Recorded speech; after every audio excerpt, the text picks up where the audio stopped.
Ooh, good morning. Well, that sound was traumatizing. And if it traumatized you too, means that you use an alarm, which means that you're probably sleeping wrong. This episode, we're breaking down arguably the most important aspect of your health. I'm Asher. I'm Robert, and this is Learning to Live.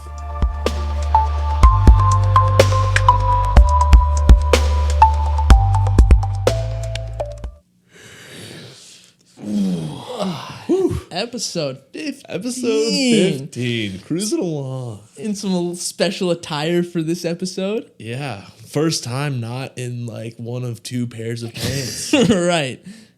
I'm in a third pair of pants, to clarify, for our audio-only listeners. But they're pajama pants. Right. Which is, Yeah. which brings us to a little bit of what today might be about. We are exploring the unconscious, the dream world. And maybe the most essential thing that we're neglecting pretty much every night of our lives. It seems to be one of those things that we're really, putting on the back burner, and that is probably shortening our lifespan dramatically and ruining the time that we do have on this earth. But maybe it's just not important. Right. Who really can say? Well, we're about to. All right. So this episode, we are going to break down. It's going to be a fun one because we're going to break down why we sleep. Yes. Giving our thoughts on it, breaking down some really interesting statistics. And it's written by Matthew Walker, who's a PhD. Smart dude. Yeah. He was, Science. he's British. Yeah. Got some education over there. Exactly. Then came over to the States. Did some science So at he must Harvard be smart. and California. Yeah. What else do you need? Yeah. Anyway, so then we're going to outline our sleep challenge, which is going to be the next thing that we try and take on and conquer. And hopefully, we just start being the most well-rested people on the planet. We could use it. Yeah. I mean, we're not great, but not bad. No, but we have a ton of data on it. Yes, it'll be fun to bring in our Whoop data later. But first, so why we sleep, why did we choose the book? Right. This is kind of similar, I think, to the good energy type of vibe book, where it's kind of one of those books that's like, gives a lot of science. It's popular. A lot of people like it. It's written by someone who went to a good university and does some things. So it's like, everyone's like, oh, it's credible or not. We'll see. Sure. But when I was looking up, sleep books to see what was the most impactful, people seem to really like this book and seem that they felt like their lives were changed for the better after reading it. Yeah. So we decided a little dive into it wouldn't hurt at all. Yeah, I would say that, it really motivates the problem of sleep. Yeah. Like, he really gets into depth. Right. And another reason we chose this book was because I think we're in the majority of people who don't get enough sleep. Yeah. It's the first thing to go in a busy time. It's like so often I'm tired when I'm waking up, like exhausted when I'm waking up in the morning. Yeah. I think so many people feel that like, if I could just get great night of sleep, I'd have such a better day the next day. Yeah. And it seems to be impossible. Yeah. There's so many reasons to put it off. Hanging out with people, hanging out by yourself on your phone. Yep. You're procrastinating because you don't want to get to tomorrow yet. That's a real thing. That's a very real thing for also me. Just, not having time, staying up, recording a podcast, maybe. As everyone does. It's such, I feel like one of the first things to get sacrificed when it comes down to decision making. Yeah. Especially when we were in school. That was, to do a homework assignment or study for a test, it felt, that's probably not what was really taking my sleep away from me. It was probably all the social time. Right. But those are still, sleep. Oh, I don't need sleep. I'll sleep for like an hour. Yeah. I'll sleep for an hour. That'll be good to get me through the next day. I don't know if I ever said an hour will be good. Not every night. But there was a couple nights. Right. I mean, I agree. You had nights where you didn't sleep at all. So I pulled, especially in college, plenty of all-nighters. Right. It just feels like something like, I'll be fine. And I'll sleep more later. Right. And I'm having this fun time. I don't want to, it's just never the priority.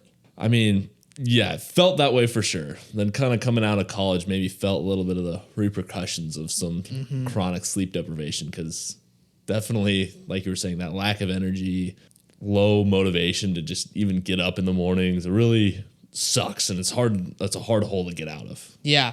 I think it gets, for people who really struggle with sleep, it is, it's brutal. I've had some friends who have had a lot of like really bad insomnia problems. There was a period of time, it was like just a week in my childhood when I was probably 13 or 14, and I couldn't sleep like at all.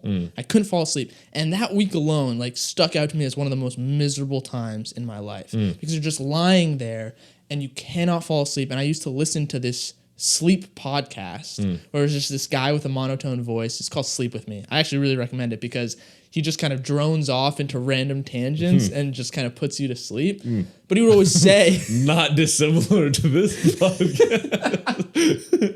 We're coming for you. Yeah, jokes. It's but he talks about at the beginning of every episode of like, there's somebody else who's listening to this podcast who knows what you're going through right now, who feels just how miserable it is to be awake right now.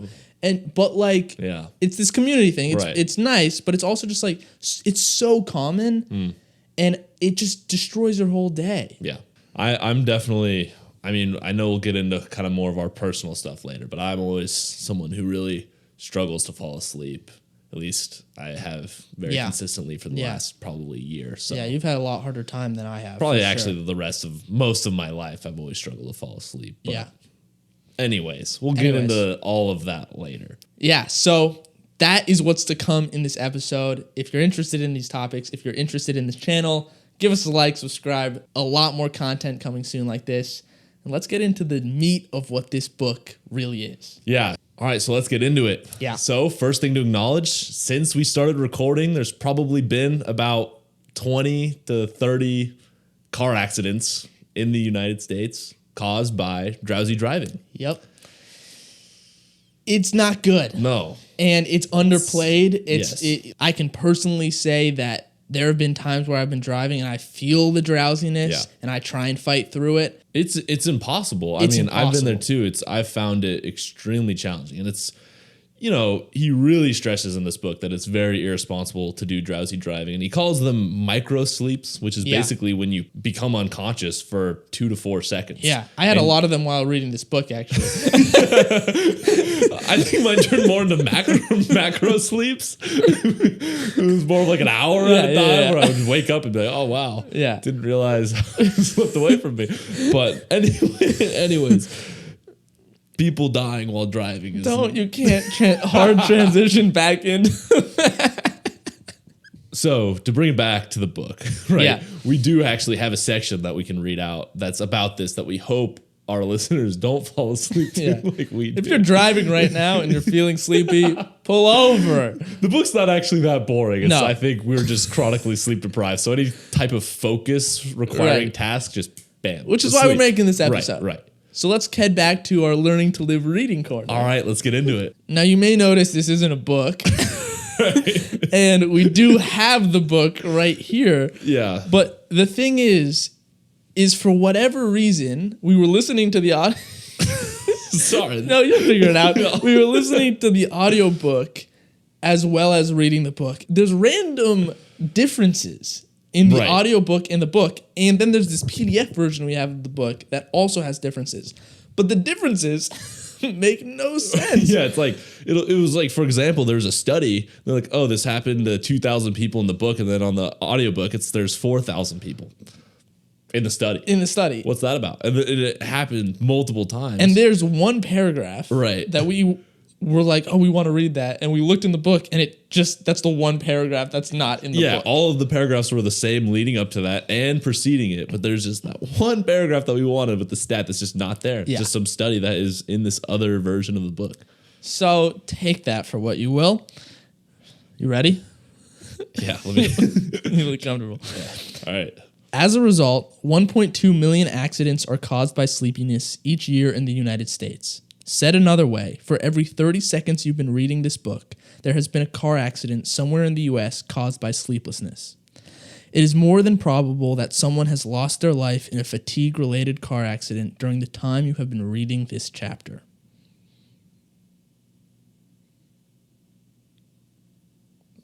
So that's not good. I mean, yeah, that's heavy. That's...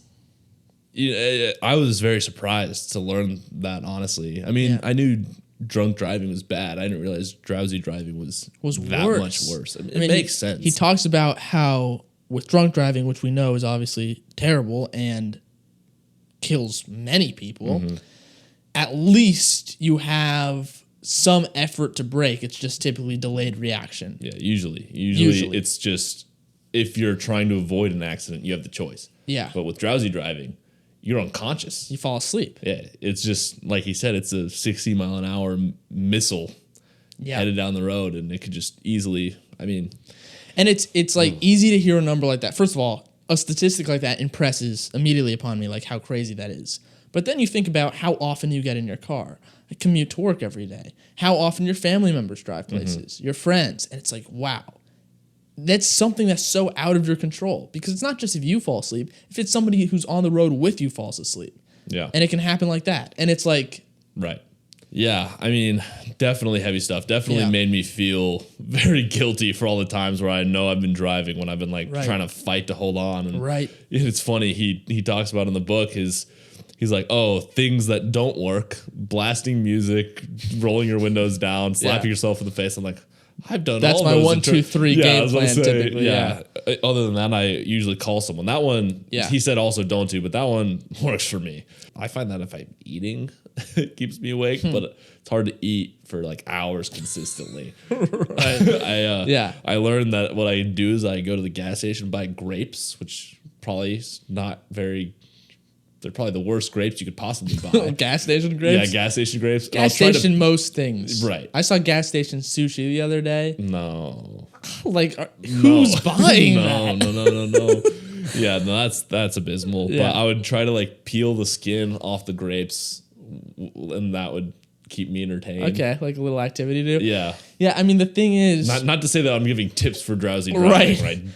Don't do it. Don't do it. That's the thing. The issue is so often there's reasons why we feel like we need to do it. I have to get home. Yeah. And I'm tired. Yeah. What am I going to do? Not go home? Yeah. And obviously he says pull over, take like a 20-minute nap, and then give yourself 20 more minutes to get past sleep inertia, which is when you come out of a nap like that, you're going to feel way more groggy and tired. Yeah. But it's like how many people are going to do that? Right. When you're in one of those situations, it seems like you just have to be very proactive about it. Yeah. The idea is don't be tired to begin with. That's how you do that. And that's really about what the rest of this book is. Right. Because not only does he talk about the effect of drowsy driving as a major consequence of having low sleep, he talks about how sleep is so impactful on your performance on a day-to-day basis. It's so impactful on preventing disease and good health. Mm-hmm. It's so impactful for memories and cementing those memories. It's like the creativity. List. It's not just like, oh, it helps those things.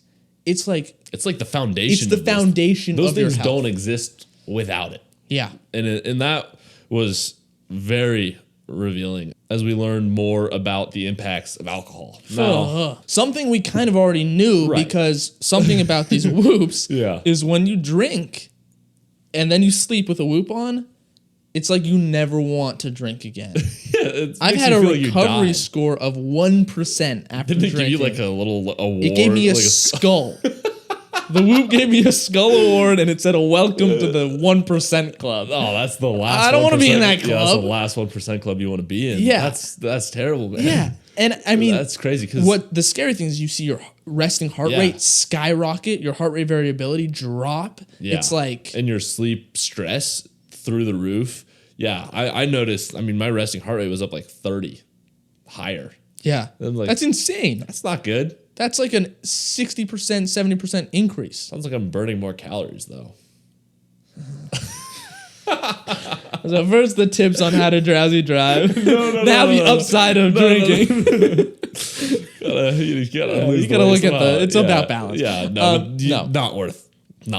And they've actually done a ton of studies. Yeah. So not just through our own observation, but they talk about how alcohol pretty much wipes out the memory process. Right. And why alcohol is so bad for sleep is he basically explains that alcohol is a sedative to your brain. So you're not actually sleeping, you're sedated. Yeah. So what your brain normally does when you're sleeping, all the waves and the cycles that you get into and how it all syncs up, that just doesn't happen. Your brain's just shut off.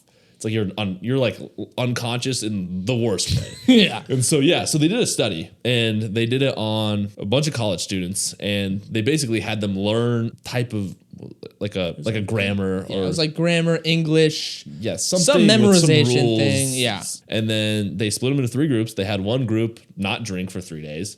They had one group get legally drunk on vodka and orange juice that night. The third night. And they had another group on the 3rd night get drunk. Yes. With orange juice and vodka as well. Yeah. Not that detail really matters, but it's a nice drink. I thought it was kind of funny. Whenever you hear these studies, I'm always like, what are they getting them drunk on? It's nice that they give them, little screwdriver. Yeah. Basically, the results were the first group was fine. The second group, who got drunk the first night, had a 50% decrease on their scores on the tests. Yeah. That's diabolical. And then what's even more diabolical is the 3rd night. So 3 days afterwards, the group that got drunk then had a 40% decrease. Right. So basically, what's that saying is, if you studied on a Wednesday night, and then you slept well, got drunk on a Friday night, 40% gone. See ya. That Monday test is cooked. Yeah, it's like, what? And especially if you drink Saturday. Surely that's just compounding effect. Yeah, right. And then you're probably that was my Thursday college, too. so it's like you're not even making it one night. Completing the study in the first place. Why are we caring about what's happening on the 3rd night, all right? Let's focus on the first. I'm not getting those first 2 nights, man. That sounds terrible. The first, Mom, Dad, it wasn't that bad. The first, we graduated, all right? We've matured, all right? We made it through. We made it through. But it is insane. It makes you think of college might be the worst environment ever to get an education. You're staying up late, you're drinking all the time, you're cramming study hours. Like at the end, it's like... Yeah, I remember going into college. I, did good in high school. Took a lot of AP classes, got into college. You did too. You were in them with me. Yeah. Don't act like this. I'm flexing here. I'm just saying, when I got to college, I felt like a lot of the courses, I was like, this is like low key kind of easy. Sure. And then a couple of years, a couple nights, a couple weeks of drinking go by, I'm like, dude, I cannot remember anything that Things just got a lot harder. It's like, whoa. Yeah, because you were remembering probably like 40% of it. Right. If that compounded. Because the way we conducted the study personally. Our own test subjects. Now we're doing test subjects in the correct way. Yeah. Not in the incorrect way which we were doing previously. But I also think that college did just get harder over the years. Like I think, classes actually got harder, but it sure wasn't helping. No. It's insane. It really makes you not want to drink alcohol again. Yeah. Especially when he talks about this idea of when you get sleep debt, when you drink and you lose those memories, there's no recovering that. Yeah. Like you can get well rested again in your life, but what you missed out on those memories, you don't get them back. Gone. They're gone. You have to redo it. Yeah. You just ruined, wasted a day. Yeah. But you did gain a night. Which there's a trade-off. There is a trade-off. So you don't even remember the night anyway. That's true. You don't remember. It's just mostly vibes. Yeah, but people tell you about it after. That's the worst. We gotta be more transparent, more clear with our instruction here. Don't drink, sleep well. But he does say, do drink. If you're gonna drink, do it in the morning. He didn't have that caveat. Not that you advise drinking because it has 0 health benefits. 0. Other than if you were to look at the social side of it, as we learned, the social connection is there's an argument the most important. What I think before we get too lost on this path, the social point. There's other ways. This podcast is 2 guys talking about sleep and end up justifying alcohol consumption. Listen, bring it home. Be responsible when you drink. Yeah. If you drink. Prioritize sleep. That's the number 1 for you good sleep. Listen.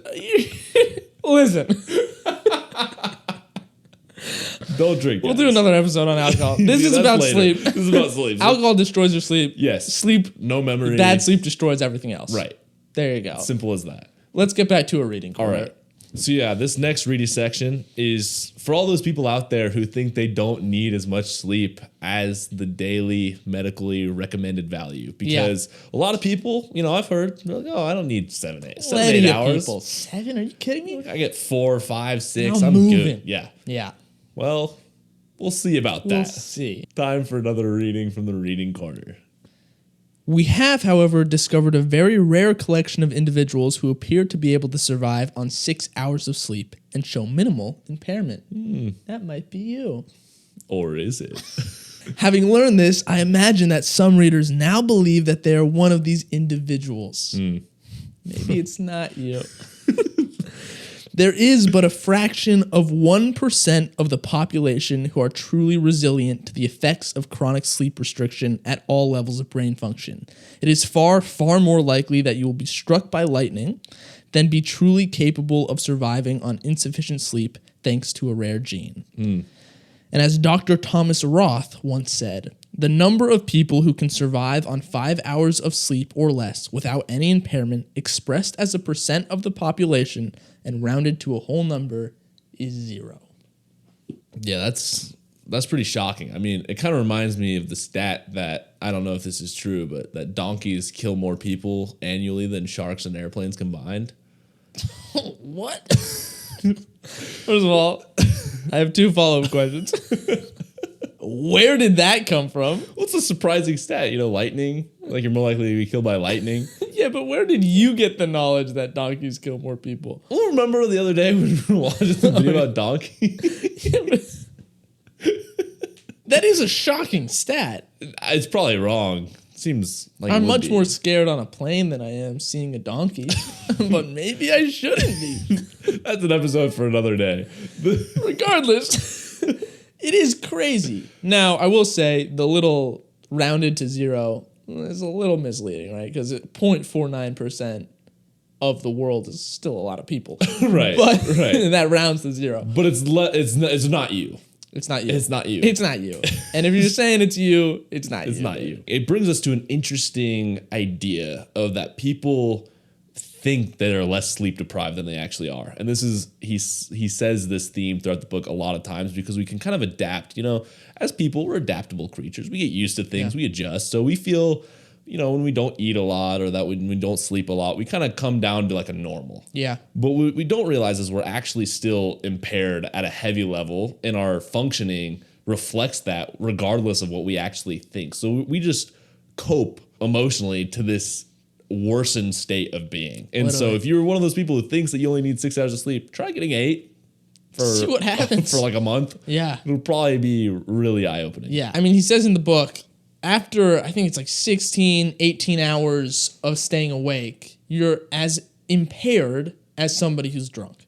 Yeah. To be fair, that's drunk during the day, not drunk at night. Because drunk at night, you're just tired and drunk. And that's you're more impaired. Right. That's just worse. But still, very not good. And you just don't realize it because being tired, I think, is unfortunately a lot more common for us to feel. And we're used to it. Again, unfortunate. Yeah. How often does it happen? We're reading a lot of books. We're doing a lot of work right now where you're trying to focus on something and you just you can't get yourself to keep paying attention because you start drifting. Yeah. Or when we're meditating, like we've been doing this meditation challenge.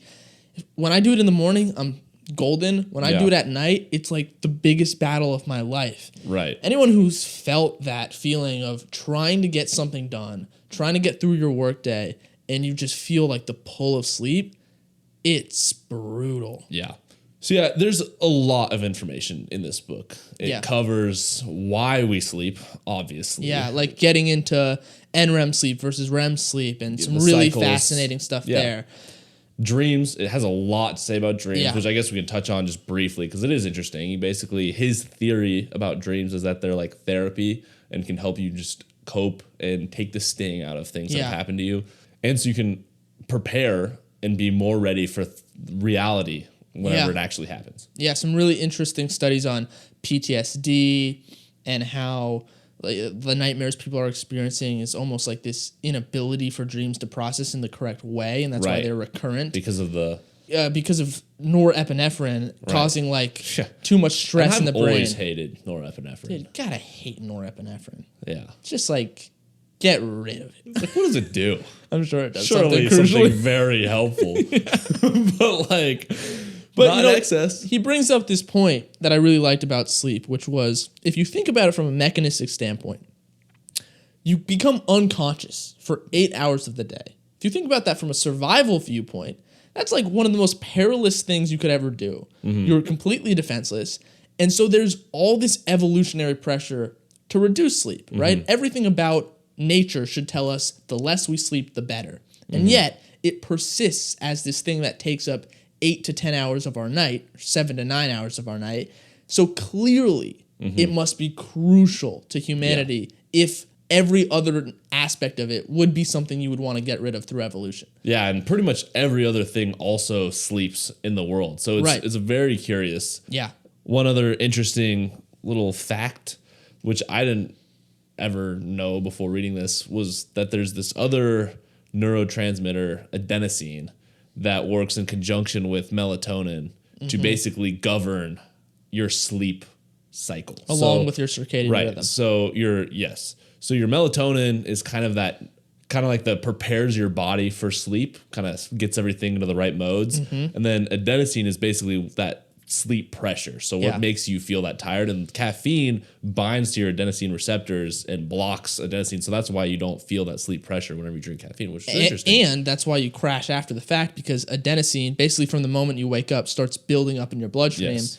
And so the caffeine wears off, it's been building up the whole time. So you went from I'm this tired to this tired, and then it hits you like a brick wall. Right. Yeah. So that was interesting. Yeah. An interesting consideration, because a lot of people that I know take melatonin to help them sleep, when in reality, he says it's usually ineffective unless you're traveling time zones or adjusting for something specifically. Probably it's not going to do much. And the last thing I'd say that I really loved was we've all experienced that moment where you're trying to work on a problem or you're practicing, a skill, you can't get it, you go to sleep, you wake up the next day and you've like got it. That's actually a fascinating mechanism of the brain where they've done brain scans while people are sleeping, and basically your neurons are firing as if you were doing the task, but they're firing in slow motion. So they're firing at like a slower speed than what you do it. So it's as if your brain is like replaying the skill, but in slow motion. That's insane. That's so cool, dude. It's insane. I mean, sleep, it makes me want to just go to sleep for a long time, to be honest, when I read this. And it's funny, he says in there, one question that some scientists have kind of posed is not why we sleep, but why do we ever wake up? That's a little morbid sounding. It's not like more. It doesn't come from a morbid place. It's like throughout the evolutionary process, why did we, probably because we had to like go and get some food or something. But like trees don't. Are they sleeping? Did you just theorize? I don't think there's. I don't think you can say trees don't ever wake up. Not. Well, it seems like they're not awake. Are you saying trees are awake? Well, let's hold on. No. What are you saying? Yeah, I think trees never go to sleep. You think they're awake?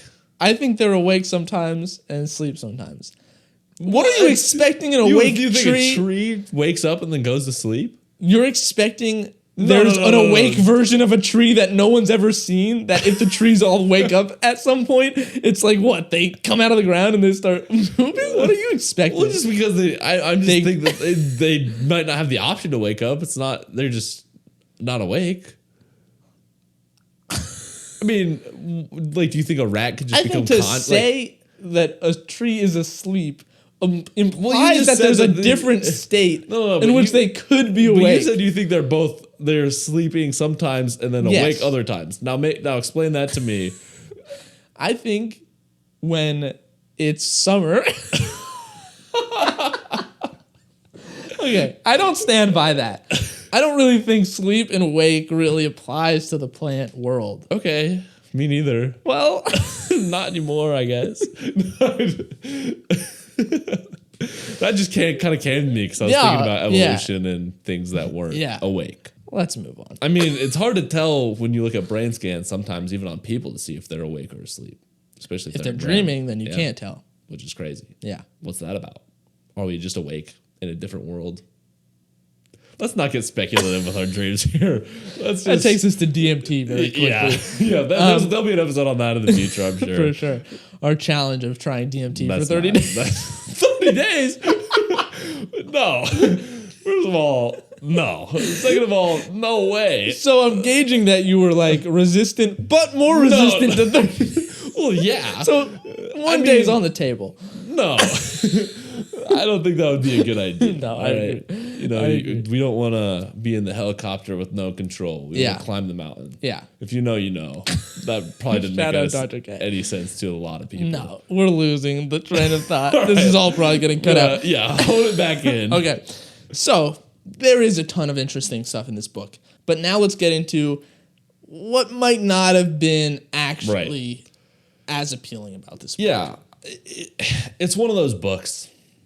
It's one of those science books. It's the silver bullet book. Right. Written by an educated guy Yeah. who probably made a lot of money selling a book. You know, and I don't think he did it out of greed. No. I think he just knows what sells. Yeah, I mean, I think we've talked about this before. The one size fits all. Anyone who like makes their life work something seemingly likes to attribute every problem in the world. Well, this is the lens they view the world through. Exactly. It's fascinating because he talks about a lot of the same things that Good Energy talks about. Yeah. You could almost chronic take inflammation. the same sentences and just replace lack of sleep for metabolic dysfunction, and you'd have like a very similar book. And it's because whenever you do, these lifestyle things, they're going to have impacts across the board. And all these studies, I mean, they try to control as many factors as you can, but humans are immensely complicated creatures who have all of our systems work in conjunction with each other. So it's really hard to do studies on people. And, they do a lot of studies on rats. Rats aren't people. Yeah.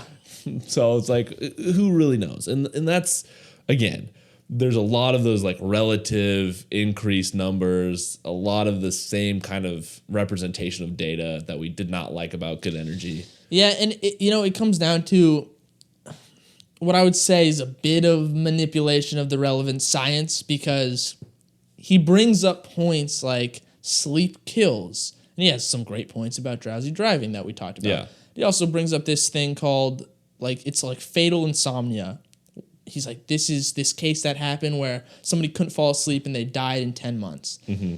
I was like, well, that sounds terrifying. So I looked it up, and it's like one of the rarest diseases on the planet. Right. And it's a genetically passed down disease. There's like 50 families in the world that carry the trait. Yeah. So it's one of those things where it's like you're bringing this up, and it doesn't really feel like it's representative of what's actually happening. Another example of this is he gives these examples of the cost that lack of sleep is having on like GDP. Right.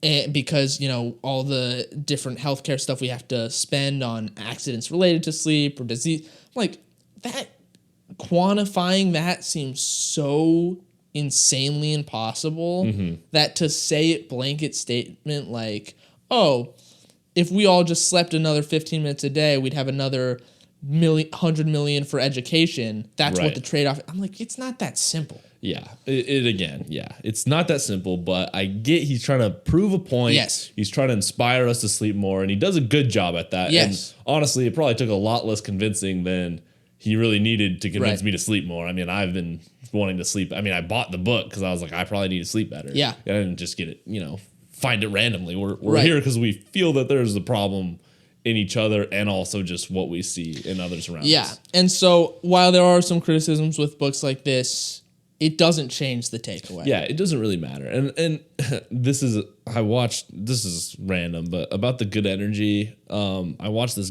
Stanford doctor who's kind of, the video is called The Bad Science of Casey Means Good Energy, and he had a lot to say. And anyways, one of the quotes he had in there that I thought was kind of savage that he said was, everything that's new about the book is not great, and everything that's great about the book is not new. Right. And I thought that was pretty savage. Yeah. I didn't feel that was the case with this book. I felt like there's a lot of interesting studies in there. And I think this came out in 2017.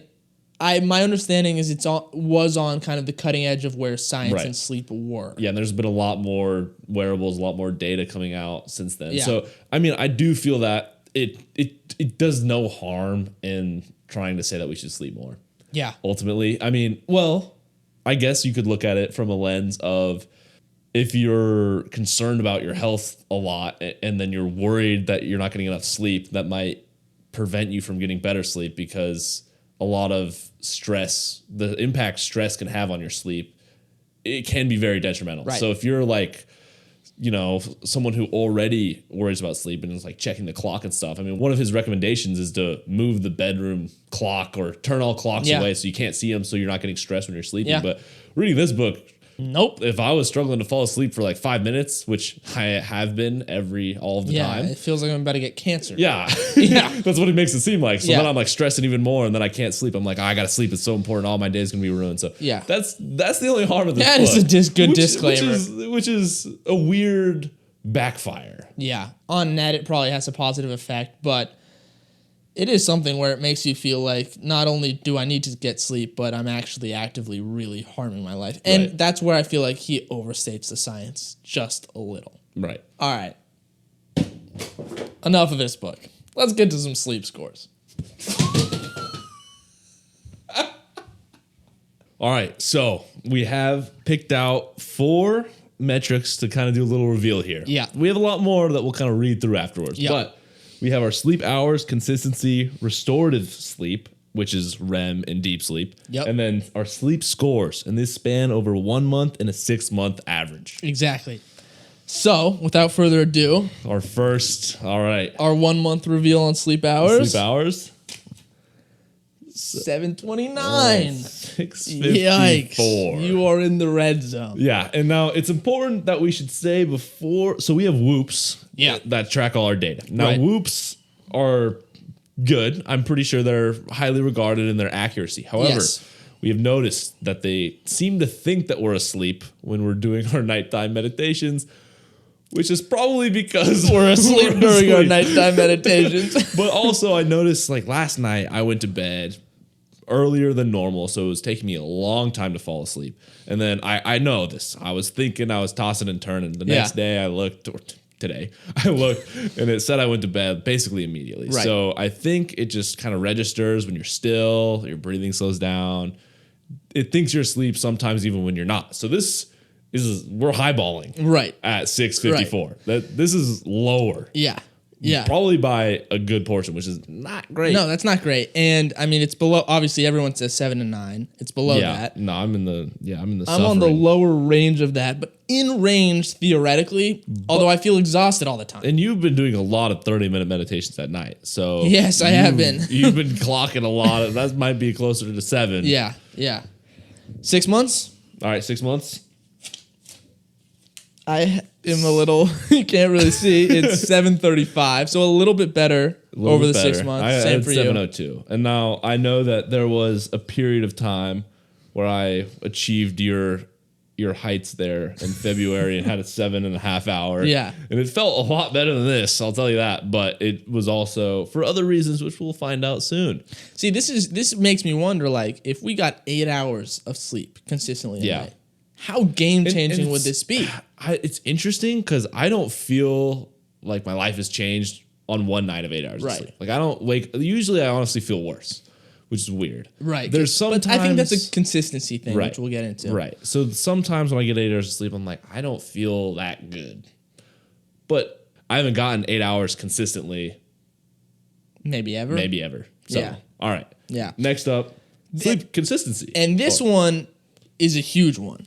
Yeah, I've felt that in the past when I had this dialed in, I woke up every morning basically jumping out of bed. Yeah. Clicking my toes or whatever. No. Clicking my heels. So for anyone who doesn't know, consistency, it gives you a percent score, and it's measuring if the time you go to sleep and the time you wake up is consistent night after night. Yeah. So if you went to bed at the exact same time and woke up at the exact same time every night, it'd be 100%. Right. The sleep doctors, the scientists, say that this is like the most important thing to prioritize, because even if you were to miss a bedtime one night, if you wake up the same morning the next day and you at least keep your morning wake up consistent, then you'll be able to fall asleep easier. Yeah. Your body knows when to go into REM sleep, when to get restorative. Exactly. So it's like, it's crucial. I noticed for I had a good period of consistency in February, and I noticed that the nights when I would get bad sleep, so I would go to bed late but still wake up early, I would actually get a way higher percentage of my restorative sleep. It would bucket all of, I would basically get no light sleep. Yeah. So it was interesting. Once you have a set wake up time, I think I've honestly heard that that's the most important thing, more than bedtime, because once you have a set wake up time, no matter when you go to bed, your body's going to make sure you get the restorative sleep. Because it knows it's going to be waking up. It knows when it's. And I mean, I had the inverse of this when we started waking up early after not waking up early. Yeah. It's like I went to bed early the night before. I got 7.5 hours of sleep. Yeah. Very low restorative sleep. Right, because your body thinks it's going to be waking up later than it is. Yeah. So. And that's a problem in the book. He talks about with a lot of our, the teenagers out there who have to get up early to go to high school. They're actually suffering because their bodies just inherently want to wake up later. Yep. Now, we've aged out of that. So no more excuses. No more excuses. Consistency, 1 month. Ooh, so we suck, man. Dude. That's a failing grade right there. 58 is pretty bad. That's terrible. Yeah, 61's not great, but 58 is pretty bad. Yeah. How do you even? That's like. How does that even make sense? 58%? Are you like going to? I don't know. I don't make the score. 4 hour variance or yes. I mean, it's literally like it's the difference between weeknights and weekends. I am a victim, and talks about it in the book of my weeknights. I go to bed in the anywhere from like 10:30 to midnight. Yeah. Unless we're waking up at 6. On those nights, I'm going like 9 to 10:30. Yeah. And then weekends, it's like it could be 12 to 3 a.m. Right. And it's bad. I mean, it significantly is probably degrading my sleep quality. Yeah, I like how I'm asking that question as if I'm not 3%. Wait a second. How is that even possible? I don't know. You tell me, Mr. 61. Yeah. All right, let's do 6 months. All right. 3, 2, 1. Oh, yeah, look who's ahead now. All right. I actually am kind of surprised by this, to be honest. I thought I would have higher because my month of February was quite good. Yeah. It was like a 90, I think it was a 90% over the month. And that was not my 30-day average because at my peak, like a week into March, it was like 95. Yeah. Or high. It was good. Yeah. I was doing good.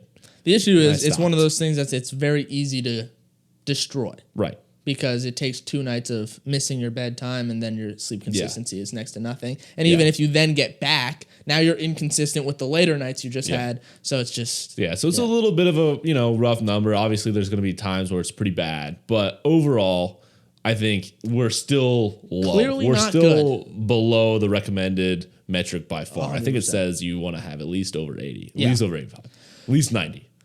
I mean, really, you want to be able to be get... at 100, because that would be just phenomenal. That's the Brian Johnson metric of gold. So, all right, next is restorative. This is REM sleep plus... It says deep sleep, but I'm pretty sure in the Whoop app, but I think it's NREM, essentially. Yeah. So, it's the good stuff. It's the good stuff. It's the stuff that actually... Makes you feel well-rested. Right, and your memories and all the healing, a lot of the dreaming. And I can testify that on the nights I get a lot of sleep, but my restorative is low, I feel worse. Yeah. For sure. All right, let's take a look. 3, 2, 1. Wow. Yeah. Excuse the handwriting on this one, but 3 hours and 58 minutes. I have 3 hours and 8 minutes. Yeah. So that's rough. I mean, that's significantly less than 50% of my time of sleep. Yeah, and if you look at, I mean, my month was around 30 minutes more than yours, but 50 minutes more on restorative. And that makes a big impact. And that's another reason why you can be in bed and not realize you're not actually getting high quality sleep. Yeah. Now, this is interesting because we've had our Whoops for, honestly, close to a year at this point. It's been probably 9 or 10 months. And you've always had way more restorative sleep than me. And I don't know what's going on with that. Yeah, I don't know. I don't know if that's... It is really interesting. And it could be the Whoop missing something, but... Maybe I'm one of those people who just need less sleep, man. That is not the case. That is not the case. I'd be really sad if I found out that was the case and this is... This is no impairment. Yeah. The other thing, and this brings up a good point, though, about not knowing the quality. One thing we learned wearing the Whoops, you see these numbers, 7 hours and 20 minutes, 7 hours and 2 minutes. We're getting in bed and giving ourselves 8.5 hours in bed. And yet, because we're tossing and turning, we wake up in the night, it takes 15 to 20 minutes to fall asleep, whatever it is, you only get you get maybe 40 minutes to an hour less than you think you're getting. Yeah. So we were way overestimating our sleep before having a wearable, which is really interesting. Way overestimating. Yeah, I would typically give myself 8.5 to 9 hours in bed and typically get around 7.5 on a good night. Yeah. So if you're someone who's like, oh, they say 7 to 9 and I'm in bed for 7 hours and 15 minutes a night, you're probably way low on what you actually need. Yeah. So that is the nice thing about having one of these wearables is it does just open your eye to the problem. Yeah. So if you don't want to spend money on it, take our word for it. You probably are getting less sleep than you think. 100%. All right. So 6 months. 3, 2, 1. 404. So yours went up a little too. Yeah, but not by as much as yours. Yeah, by 1 minute less. So I had 313. Yeah, I had 404. So I mean, yeah, I don't know why mine is so much higher than yours. Yeah. Honestly, I feel like after reading the book, I should know a little more about if this is good or not. I mean, we can speculate, right? We're in an apartment with 2 rooms. The way the rooms are set up, your room gets a lot less cold than mine does in the morning. Yeah. Your curtains are also different than mine, so you get a lot more light. Like there's factors. I also have thunder feet above me. You also have, yeah, we have an upstairs neighbor. Yeah, sounds feet. Like thunder. Yeah, and also like. There might be you were cutting, like there's factors that might have just been playing into your sleep quality. Yeah. So it'd be interesting to see like if we start addressing those things in this challenge, if that changes. Right. Yeah. I hope so. Yeah. If that's the problem. Yeah. So all right. So this brings us to the final metric that we have on our fun little reveal whiteboard shenanigans, which is our sleep score. Now this is the percentage metric that tells us how good we are. Yeah. 0 to 100. It's based on consistency. It's based on hours needed and like how many you're getting. But it's also based on your resting heart rate and your heart rate variability, which we'll talk about in a little. So, without further ado, 3, 2, 1. Oof. Yeesh. Yeah, I got 75%. Yeah, I got a C+ on this one. Yeah. Not great. Then you got 79. Yeah. Rough. I mean, it feels like when you see a 75%, it's like, oh, yeah, 75%, fine. That's like I'm 3/4 of a person. That's like if you literally I could be. It's like you're filling your battery to 75% each day. Yeah. Now, I honestly feel that a lot of times there are nights where I get high percentage of this and I still feel like garbage. Yeah. And there's times where I get low percent of this and I feel great.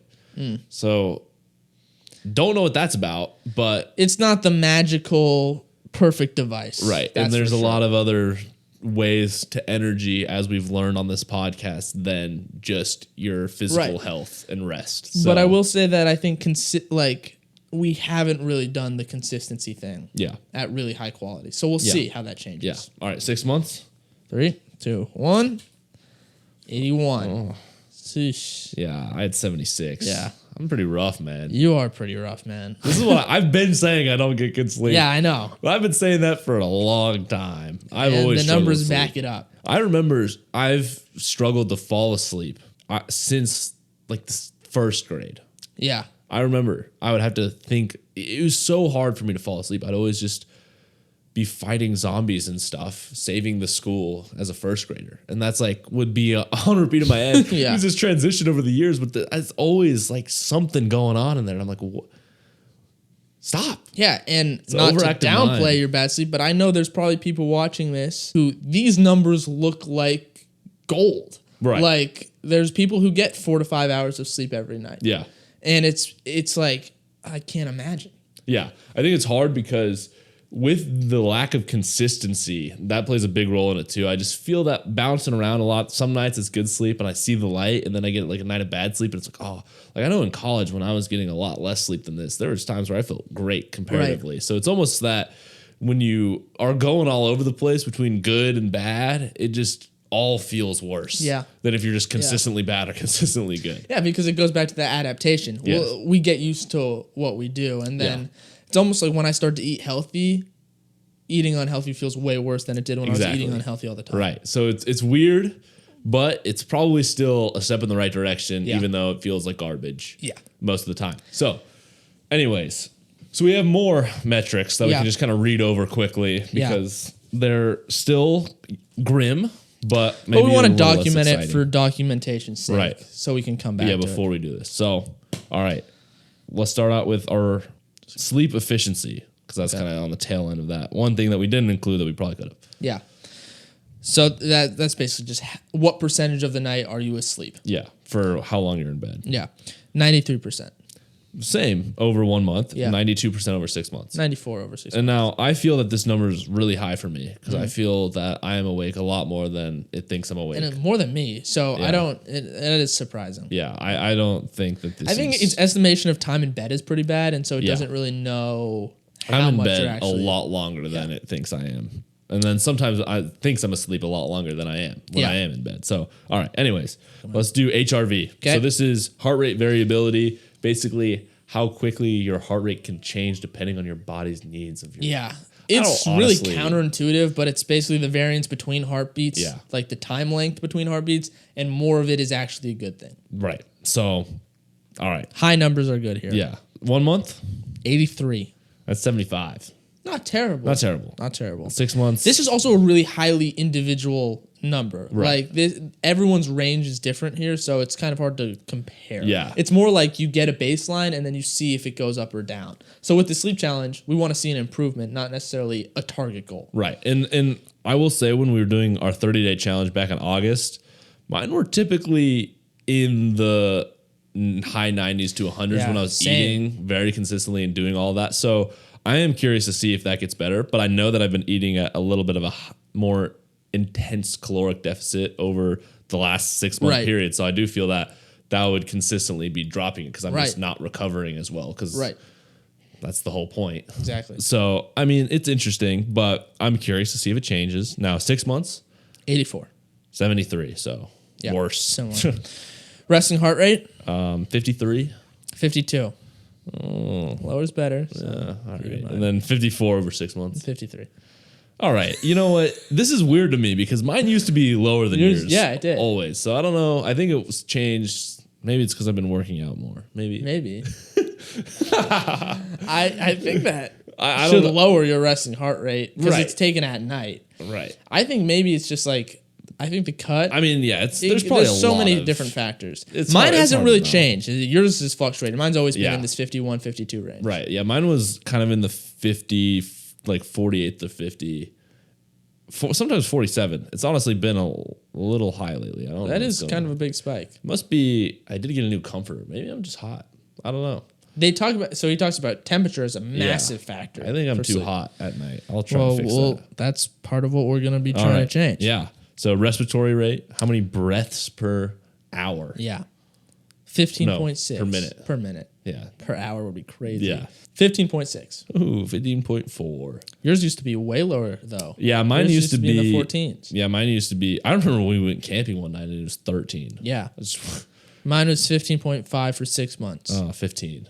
So my 6 months is better. So lately it's been a little worse. Again, don't really know what that's about. Maybe it's like some allergies. I don't know. Well, I'm very interested to see how these numbers evolve. Yeah. And now most of those last three things that we did are all banked under the recovery aspect of Whoop. So there's kind of like the sleep and then the recovery and then your strain. So our recovery scores now as a percentage of how well we're doing. 74% this month. 61. Oof. So yikes. Not good. Not good at all. But that's bad. A lot of outside of sleep factors as well. Right. I mean, a lot of that comes from like I'm working out. Yeah. And that takes a toll on the body. So, you know. And then my 6 months is 70%. 62. So I've been kind of just in the low yellow cruising. Yeah. Not kind of always hurting zone. Yeah. That's fantastic. Feels phenomenal. So it's time to fix all that. Right. With our sleep challenge. Now, we are coming for the self-proclaimed king of sleep, Brian Johnson, who... The self-proclaimed healthiest man in the solar system, the immortal Unk. Yeah. He got 8 months of 100% sleep on Whoop. That's I mean, you got 100% once. One time. That was surprising. It was like a miracle. I don't know. Yeah. I think the Whoop glitched. I think I've got a 98 before. Yeah. So that was like peak, even though I didn't feel peak, but we'll see what days. But 8 months in a row? I mean, first of all, he has a lot of other stuff going on that, like, I can't even imagine what it's like to be him. No. He's just got to feel phenomenal. He's got to feel phenomenal. If he's not, then what's the point? We're going to dethrone him by trying to get 3 nights in a row. That's a tall ask. Never done it, never gotten close to that. That third night. The stress, the pressure. The pressure. Because the challenge will not end until we get 3 nights in a row. Now, we each have to do they have to be the same 3 No, nights? they don't have to be the same night. Okay. So I'll probably be done with the challenge way before you'll be done immediately. I'll be struggling through this for years. But I mean, on a practical level, this is going to look like a really rigid bedtime and wake time. And then he also provides 12 steps. Yeah, I mean, at the end of this book, he has his 12 tips for healthy sleep. So we did bring the book back. Now, the first one, like you said, stick to a sleep schedule, bed and wake at the same time. Yep. It's number 1. Number 2, exercise is great, but not too late in the day. Yep. Try to exercise for at least 30 minutes on most days, but not later than 2 to 3 hours before your bedtime. Makes sense. Avoid caffeine and nicotine, especially in the afternoon. I mean, I think if you have coffee in the morning, it's totally gone by the night. But it can take a surprise. Yeah, it has to be at least 8 hours before bedtime. And then avoid alcohol before bed because that can really disrupt your deep sleep. Avoid large meals and beverages late at night. So within a couple hours before bed, you don't want to wake up to have to go to the bathroom or have indigestion. If possible, avoid medicines that disrupt your sleep. Shouldn't have a problem there. Don't take naps after 3 p.m. That's fine. I think that won't be a problem. Yeah, I don't think that'll be a problem either. Relax before bed. Now this one, I think we'll do a good job at this because I think with our meditations and then also some reading, that'll be good. No phones. Yeah, you might say that. Yeah. Take a hot bath before bed. Now this one's interesting because I feel it drops your core temperature. A hot bath. Yeah. What drops your core temperature? No, he says the drop in body temperature after getting out of the bath may help you feel sleepy. And the bath can help you relax and slow down so you're more ready. I honestly think you should do the opposite. I think you should take a cold shower. Maybe, but I've heard that if you take a cold shower like within 30 minutes or an hour before bed, that since it draws a lot of the blood to your extremities, it lowers your core temperature a lot, which helps you fall asleep. I'll probably do neither unless I'm like, unless it's not working. Like my sleep's not improving, then I'll maybe try something like that. Yeah, fair. I mean, I honestly don't really care to do this either. I shower in the morning, so just kind of, I don't want to get wet twice. Right. It's so inconvenient. Yeah. All right. Dark bedroom, cool bedroom, gadget-free bedroom. So 3 rules of the bedroom. Anyways, I think what that looks like is, this will be room for improvement for sure. I could definitely benefit from cooler bedroom. Yep. It's time to say goodbye to the comforter and maybe some better curtains. Yeah. And the gadget-free bedroom, I mean, I think this could be interesting. Get a little analog clock it doesn't have to be, just an alarm clock. Yeah. Yeah. I mean, I think the real problem with that is like if you're scrolling on your phone at night, the blue light, if you're setting an alarm and you're not having any difficulty just like putting it down, it's probably not an issue. Yeah. And then have the right sunlight exposure. So getting outside early in the morning is very important, and then kind of getting it throughout the day, and then, having some darkness later in the day is very important. Really, especially in the morning. I've heard it like is crucial for setting your circadian rhythm. Yeah. And I mean, that just means we need to go outside because right now it's summertime or almost summertime and it's bright. It's bright in the mornings. Yeah, it's bright all the time, to be honest. Yeah. Waking up and go to bed, it's bright. It's insane. Yeah. But so it should help. And then we'll see how this goes. Thankfully, we're doing this challenge now because going later into the winter, we might need to get one of those 10,000 lux lights that cost so much. They cost a lot, but like when we were waking up in the winter, it was pitch black out there, and it's just like it makes it so much harder. Yeah, it was a little rough. Then his last one, don't lie in bed awake. If you find yourself still awake after staying in bed for more than 20 minutes or you're starting to feel anxious or worried, get up and do some relaxing activity until you feel sleepy. This is an interesting one. An interesting one. And my brain, when I read that, was just hop down, do a little meditation. It makes me feel very tired, focus on the breath. Yeah. Get back in bed. I feel like I've tried to just do that in bed while I'm lying there. And I still like really struggle with it when I'm struggling to fall asleep because I don't get in the sleepy meditation zone. I get into the like, I'm getting lost in my thoughts meditation zone, which is, it takes forever to figure it out. So I might try this one, especially at first to get used to it because it takes me a long time to fall asleep sometimes. And I've tried it before in the past, really didn't help much, but it was at least, spending my time doing something kind of fun. Like I played some piano. I don't know if that's too stimulating. Right, you want it to be low stimulating, but I mean, maybe you could journal or something, let out some thoughts, or I don't know. Yeah. Read a book. I feel like that's probably on par for playing the piano. Yeah, it's probably. It wasn't like rigorously practicing. I was just like sitting down and just. Yeah. Well, we'll be curious. I mean, this will be a lot of fun. Ideally, this will just, like all of our other challenges, ideally it should make us just feel better. Yeah, because that's what's happening. Yeah, that's what's happening. I mean, it is in some realms for sure, and I feel like we're seeing some actual progress in places. There's obviously places. We'll get into that in our challenge check-in, but exciting times. Yeah. So this, I feel like, is a pretty big topic that we just covered because sleep, it's pretty important. But I do feel that reading this book, it's like you already know. You already kind of know. I mean, there's a lot of interesting stats and data that I felt like, oh, well, I didn't know that thing specifically, but it didn't really change what I'm getting out of it, which is like go to bed consistently. Don't be on your phone before bed. Don't eat a lot before bed. Don't exercise. Just chill out before bed. I will say that I think there is, and maybe because we've been exposed to this in the past that it wasn't mind-blowing, but I do feel like there is this, I don't get enough sleep, I'm just tired the next day, and I just have a worse day, not realizing how much of an effect it has on different realms of your life. Yeah. So this book really illuminated that, and now it's like another pillar, another foundation, because we've done diet, we're doing sleep now. I think we'll probably address exercise at some point in the near future. Yes. And then we'll kind of have our like health pillars complete. Yeah. And that should be a lot of fun or a lot of pain. Or a little bit of both. Probably a lot of bit of both. Yeah. But that'll be later. So that should do it for this episode. So again, I know we said it. We did a little plug earlier. If you liked it, give us a little like, a little subscribe. It doesn't hurt you at all. And it makes us it makes our very day happy. Yeah. So, just be a little charitable, huh? We're sitting down trying to help you guys, But no, anyways, next week, what do we have to look forward to? Next week, we are taking a very interesting path. We're looking at more and more frameworks for meaning, and one of them is this book called Ikigai, which is the Japanese concept of purpose and meaning. Yeah. And we're going to be reading a book. The book's called Ikigai. Yeah. The book is called Ikigai. It was a very popular book. Yeah, it's a little book. It's a very short book, and we're going to explore. Is this a topic that's worth pursuing? Yeah. I mean, I've heard good things about the Ikigai framework, so I'm curious to see what it has in store. And I feel like when I picture like the long, happy life, I picture a small island in Japan eating sushi and just living till like 100 years old. So right.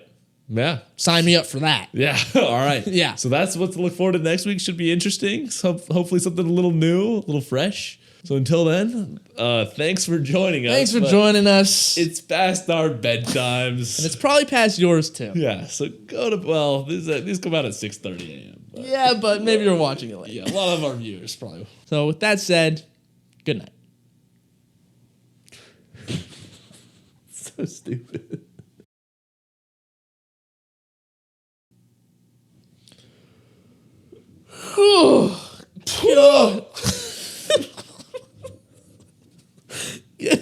Guess it's time to record a podcast.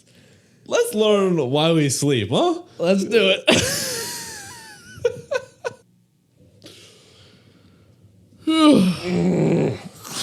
Oh man. Hated that sound. Good morning. Straight PTSD from back when I didn't know how to sleep. And you don't either. Let's change that. I'm Robert. I'm Azure. And this is Learning to Live.